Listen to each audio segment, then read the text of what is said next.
Bienvenidos al estudio del libro de los medios en CA. Y estamos en el capítulo 14 acerca de los medios. Bueno, vamos a pasar ahí nuestro... Ahí.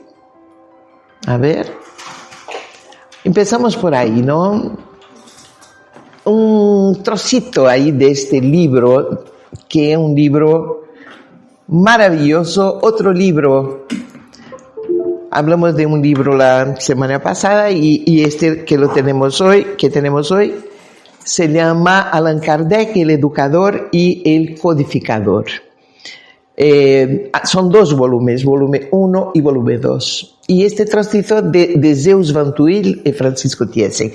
Es un libro fenomenal, fantástico, porque en el volumen 1 hablan de Kardec antes del espiritismo. Kardec como educador, el educador. Y después hasta que el lanzamiento, cuando presenta el libro de los espíritus, 18 de abril de 1857. Y el volumen 2 está hablando de Kardec como el codificador. Un trabajo de investigación extraordinario, muy, muy bueno. Y ahí está este trocito que dice, la verdad es que al adoptar el pseudónimo de Allan Kardec, el profesor Hippolyte Léon Denis Rivail no solamente dio un valioso testimonio de fe, sino también de humildad, pues su nombre civil era uno de los más ilustres de Francia. Él descendía de una antigua y prestigiosa familia, cuyos miembros han brillado en la abogacía y en la magistratura. Una persona con tantos méritos y con un nombre tan ilustre no precisaba ocultarse atrás de un pseudónimo si no fuera por razones nobles. Es bueno traer estas cosas porque para acercarnos más de Kardec, conocer más este pensador por detrás de la doctrina espírita. Muy bien, vamos ahí. Bueno, empezamos entonces con este punto 160, cuando Kardec nos va a hablar de los medios de efectos físicos. Entonces, es la primera mediunidad o tipo de mediunidad que Kardec nos presenta a partir de aquí. Entonces dice él que los medios de efectos físicos son más especialmente aptos para producir fenómenos materiales. Y los fenómenos materiales ya sabemos cuáles son, ¿no? Son los de movimiento, de objetos, de cuerpos inertes, los ruidos, y etcétera. Pueden ser divididos, entonces ya viene el educador. El educador con su metodología divide los medios en medios facultativos y medios involuntarios. Entonces, claro, si queremos saber más, ver más sobre los fenómenos materiales, Kardec nos invita a ir a la segunda parte. Ya estamos aquí, ¿no? En la segunda parte del libro, pero ahí en los capítulos 2 y 4, donde habla de los fenómenos materiales. Entonces vamos a ver estos medios facultativos y medios involuntarios, ¿qué son? ¿Quién son esos medios? A ver, los medios facultativos son los que tienen conciencia de su poder. Entonces, poder, ¿qué quiere Kardec decir? Que tiene conciencia de su facultad. Y producen fenómenos espíritas mediante un acto de su voluntad. Quiere decir, saben que son medios. Pues Teresa hablaba ahorita, ¿no? ¿Cuántas personas hay medios que no saben, que no sabían que eran medios? Bueno, Estos son los involuntarios, vamos a hablar sobre ellos después. Pero ahora estamos hablando de los facultativos. Y esos sí saben que son medios de efectos físicos y utilizan conscientemente su facultad. Entonces, producen fenómenos espíritas mediante un acto de su voluntad. Entonces, están conscientes de eso. Aunque inherente a la especie humana, ¿qué quiere decir Kardec? Aún inherente a la especie humana, aunque todos somos medios. Él vuelve a este punto. Somos todos medios, pero Kardec, cuando habla de la mediunidad en el libro de los medios, nos está, de un medium facultativo, por ejemplo, de efectos físicos, nos está a hablar de un medium ostensivo. Entonces, pero él dice, aunque inherente a la especie humana, conforme ya hemos dicho, esta facultad está lejos de existir en todos con la misma intensidad. Todos podemos, todos estamos ahí, poseemos esta facultad, pero la intensidad es muy distinta. No obstante, si bien son pocas las personas en las que es absolutamente nula, más raras aún son las que tienen aptitud para producir los grandes efectos, como la suspensión de cuerpos pesados en el espacio, la traslación aérea y sobre todo las apariciones. Sobre todo un medio de efectos físicos capaz, por ejemplo, de donar, hacer la donación de fluidos, vamos a ver después, y materializar, que los espíritus puedan presentarse materializados, estos son medios raros. Lo que hacía Chico Xavier. También lo hacía, ¿no? Pero pensar que cuando hablamos de efectos físicos, pues que hablamos justamente de eso. Hablamos de la capacidad de donar ectoplasma. Ectoplasma es una palabra que nos presentó Charles Richet. Pero Kardec habla de los fluidos animalizados, del fluido vital. Entonces, por ejemplo, para dar un ejemplo, en la fluidificación del agua, que es un ejemplo, donamos estos fluidos, donamos el fluido animalizado, donamos este ectoplasma. Nosotros aquí en SEA, una de las personas que da el pase va ahí y fluidifica el agua, como lo vemos aquí, mira. Pero muchas veces no es necesario, porque cuando tenemos aquí una charla, por ejemplo, tenemos ahí un recipiente de grande, ¿no?, de agua para el público. Esta agua sí está manipulada por los espíritus. ¿Y cómo lo hacen? Recogen el ectoplasma, el fluido de los presentes, de los que están aquí, manipulan estos fluidos y fluidifican el agua. No es necesario que estemos ahí. Esto lo hacemos nosotros porque hacemos esta fluidificación, donamos nuestros fluidos y con nuestro pensamiento y voluntad dirigimos estos fluidos al agua. De forma muy específica. Durante el pase hacemos lo mismo. Donamos estos fluidos. Pero cuando no hay pase individual, los espíritus hacen un pase colectivo. Y este pase colectivo está hecho a través de la manipulación, de la donación de ectoplasma que ellos recogen y manipulan con sus propios fluidos para donar a los presentes.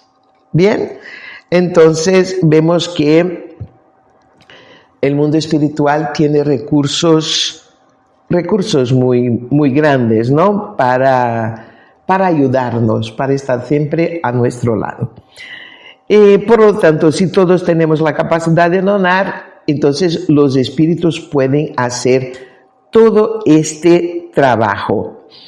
Y recordar que el ectoplasma está en nuestra constitución física o psicofisiológica de todos nosotros, porque este fluido, este ectoplasma, viene de nuestras células físicas y particularmente del citoplasma de las células. Esto ya se sabe porque André Luis ya desde los años 30 ya trae en sus libros toda esta información, ¿no? Y cuando Kardec habla específicamente de un medium de efectos físicos, se está refiriendo a quien tiene claro la posibilidad ostensiva y patente de realizar una donación más abundante de este ectoplasma. Bueno, fenomenoidad, porque Kardec nos va a decir que estos fenómenos ocurren en todas las edades. Puede ocurrir en todas las edades y son muy comunes en los niños. Y ahí empezamos a pensar en estas películas de terror. A mí no me gusta, yo no las veo. Pero es muy común que tenga un niño. ¿No es verdad? Pues, entonces hay ahí siempre un niño que está ahí porque tiene facilidad de provocar esos fenómenos. Es decir, que hay una conexión. Tiene esa conexión de sentir más fácilmente que una persona mayor. Sí. Tiene más facilidad. Entonces, la importancia del fenómeno. Entonces, mira que dice Kardec en Revista Espírita de 1858. Nos dice, al principio toda la atención se concentró en los fenómenos materiales, que por entonces alimentaban la curiosidad pública. Pero la curiosidad tiene un tiempo. Una vez satisfecha, deja su objeto, como un niño deja su juguete. Entonces los espíritus nos dijeron a Kardec, ¿no? Este es el primer periodo, pasará pronto para dar lugar a ideas más elevadas. Nuevos hechos van a ser revelados, los cuales marcarán un periodo nuevo, el periodo filosófico, y la doctrina crecerá en poco tiempo como el niño que deja su cuna. Este está en Revista Espírita de 1858. Entonces, él habla de periodos.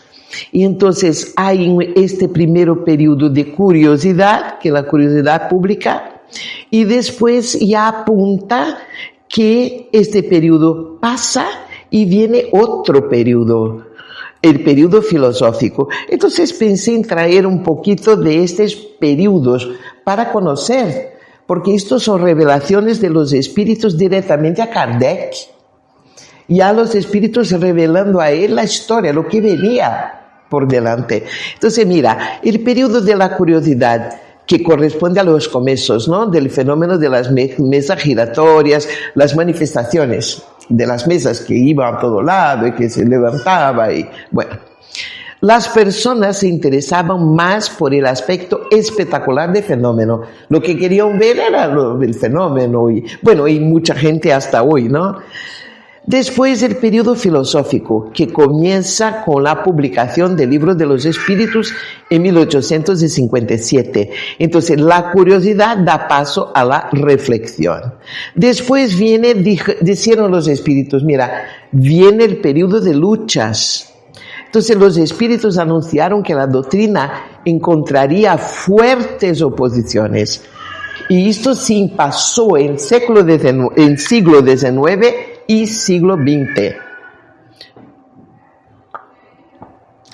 Mira, sería una etapa marcada por críticas, persecuciones, ataques externos e incluso dificultades internas, incluso adentro del propio movimiento espírita. ¿Y cuántos movimientos en el mundo? Unos querían la parte científica y los otros pensaban, no, la parte evangélica, moral, ética es mucho más importante. Ha habido dificultades incluso internas. Según Kardec, esta fase era necesaria para probar la solidez de los principios espíritas y separar los intereses personales de los verdaderos ideales doctrinarios.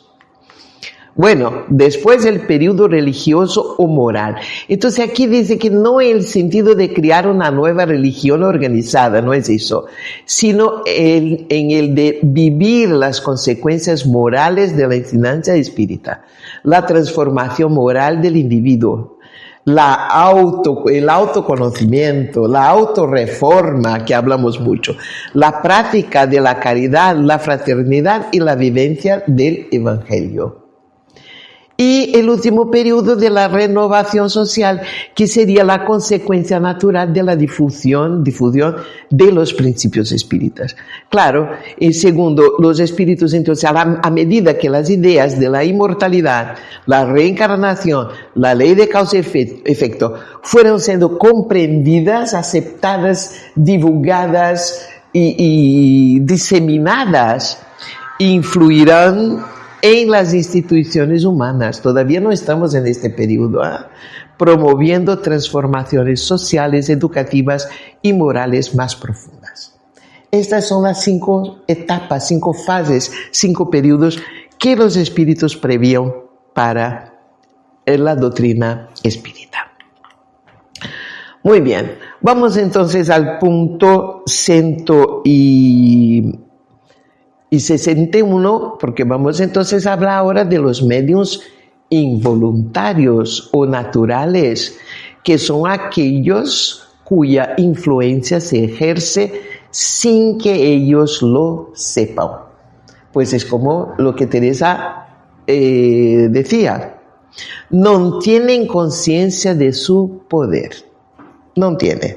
Entonces, y a menudo lo que sucede de anormal alrededor suyo no les parece de modo alguno extraordinario, porque están acostumbrados.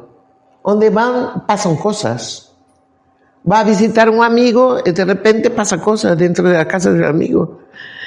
Pues forma parte de ellos mismos, como en el caso de las personas dotadas de doble vista, que ni siquiera lo sospechan. Tienen la doble vista, ponen las cartas, pueden ver cosas, pero lo que tiene en realidad es una mediunidad de doble vista. Pero les parece que es muy natural. ¿Pero qué es? Después hablamos, porque entonces ahora estamos grabando, después hablamos más. Se manifiestan a cualquier edad y muchas veces en niños pequeños. Era lo que decíamos sobre la edad, la mediunidad y la edad. Entonces, perdón. Vamos a volver aquí. Vamos a volver porque hay más cosas que decir. Porque esos mediums involuntarios que no saben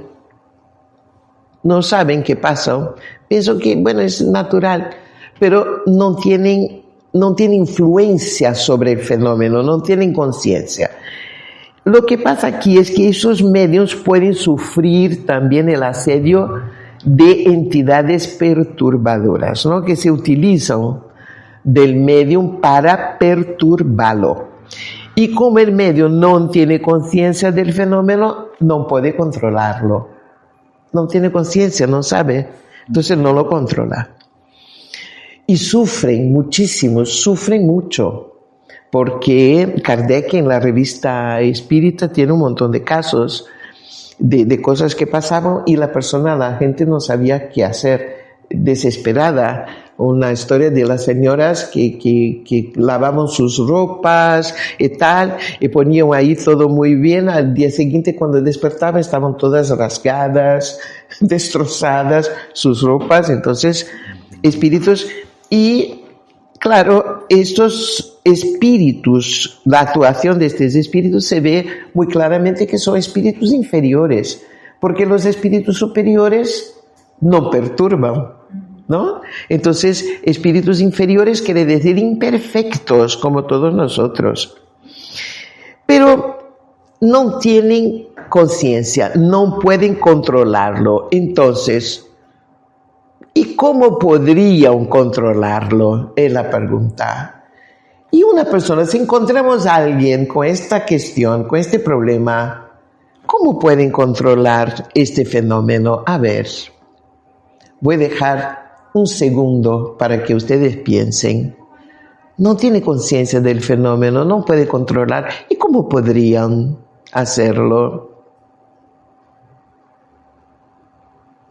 Vamos adelante. Ahí está. Mediante la oración, desviando el pensamiento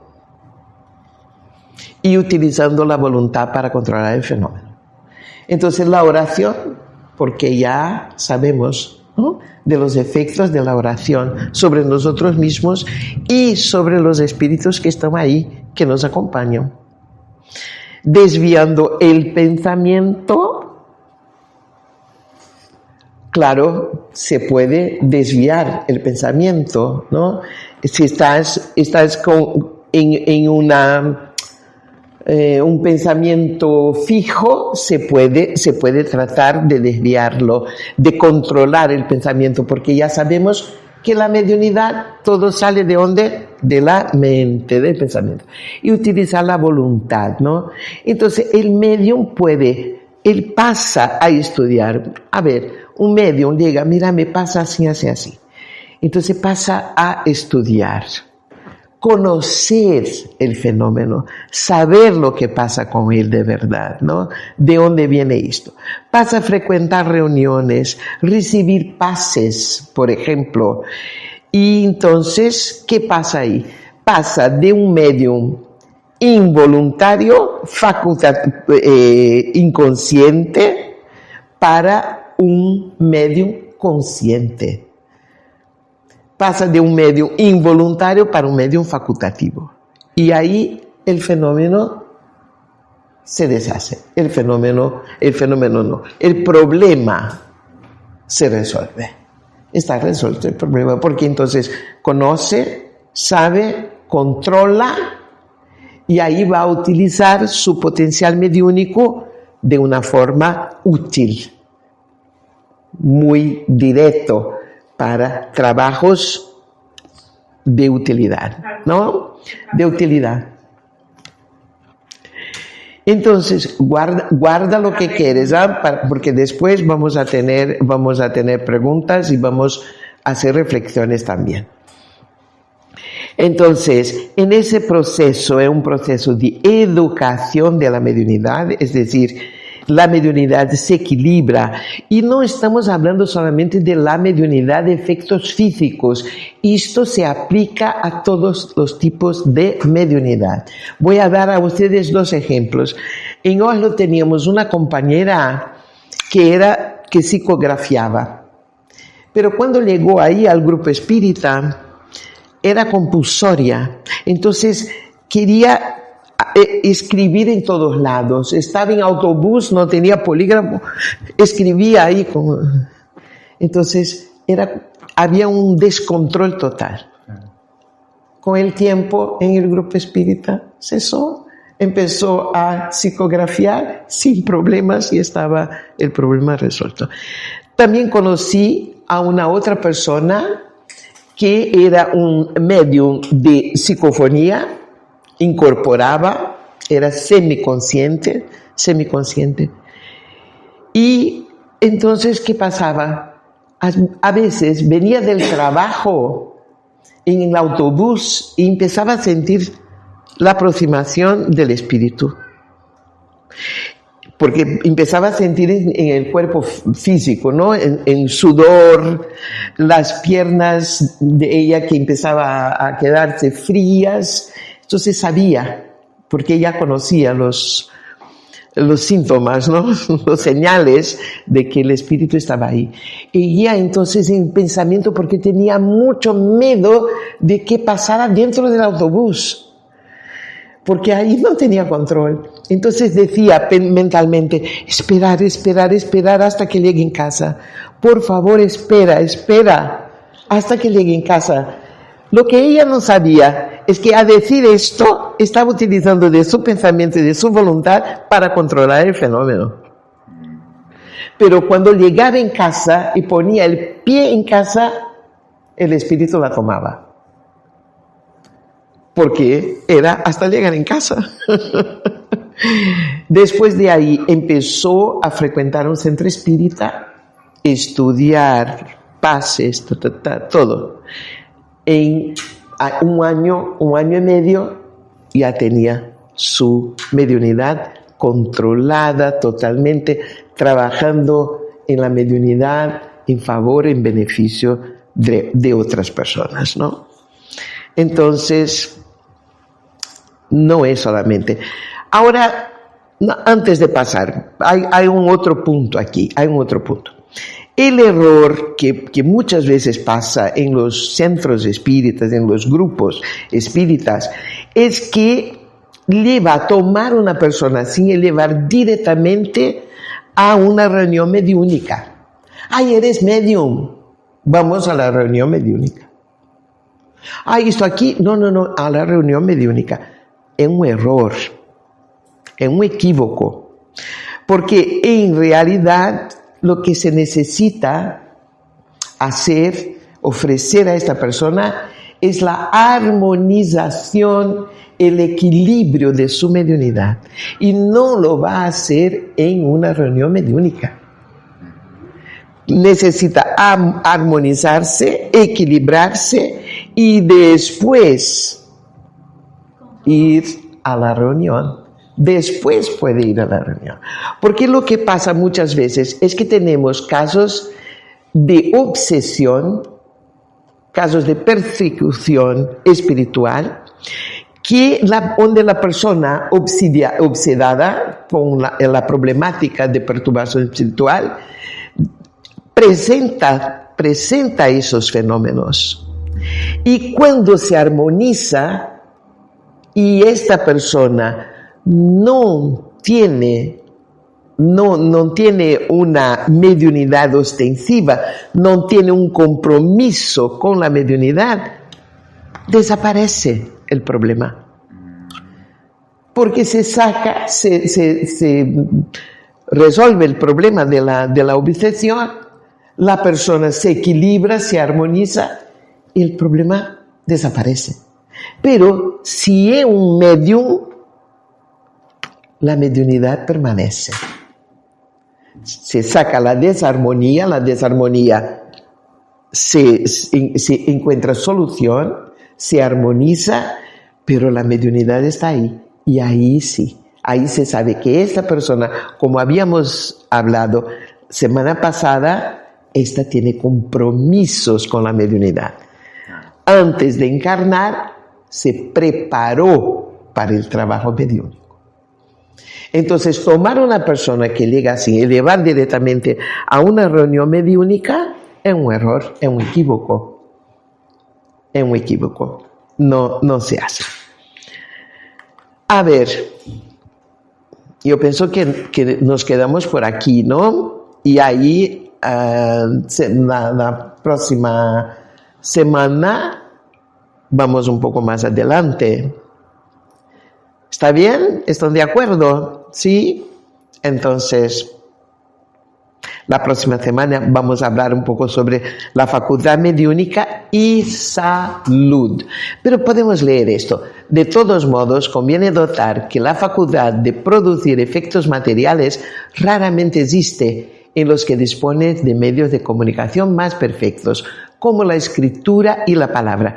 En general, la facultad disminuye en un sentido a medida que se desarrolla en otro. Entonces, Gianni habló sobre Chico Xavier, que era medium de efectos físicos, sin que era. Pero a la medida que su facultad de psicografía desarrolla y su misión. También es muy interesante, muy importante decir, porque la semana pasada estábamos hablando de los mediums, que son personas generalmente que traen maletas muy pesadas de las reencarnaciones pasadas, ¿no? Entonces la facultad mediúnica es una forma de deshacerse, ¿no? Como decir así, de estos errores que cometemos en encarnaciones pregresas. Pero hay mediunidades y hay mediums que no es este el caso, son misioneros. Entonces es la mediunidad de misión. Y este es un caso de Chico Xavier, que no estaba ahí medium para resgatar un pasado de culpas. Ya era un espíritu muy elevado. Y estaba ahí en misión. Entonces, cuando empieza su misión con el libro, porque este era su compromiso, el libro, desarrollar la literatura espírita, llevar más adelante, porque Kardec también había dicho esto. Entonces, Emmanuel, que era su mentor, ¿no? Y que coordinaba todas las actividades de su mediunidad, le dice, ahora basta. Ahora se termina esta fase de efectos físicos y vamos a concentrarnos en la psicografía. Y ahí una facultad disminuye y la otra, exacto.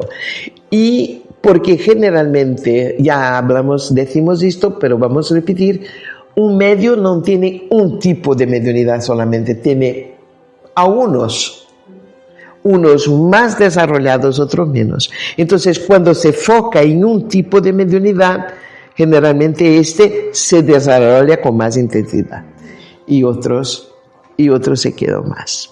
Muy bien, amigos, entonces muchas gracias y aquí terminamos por hoy.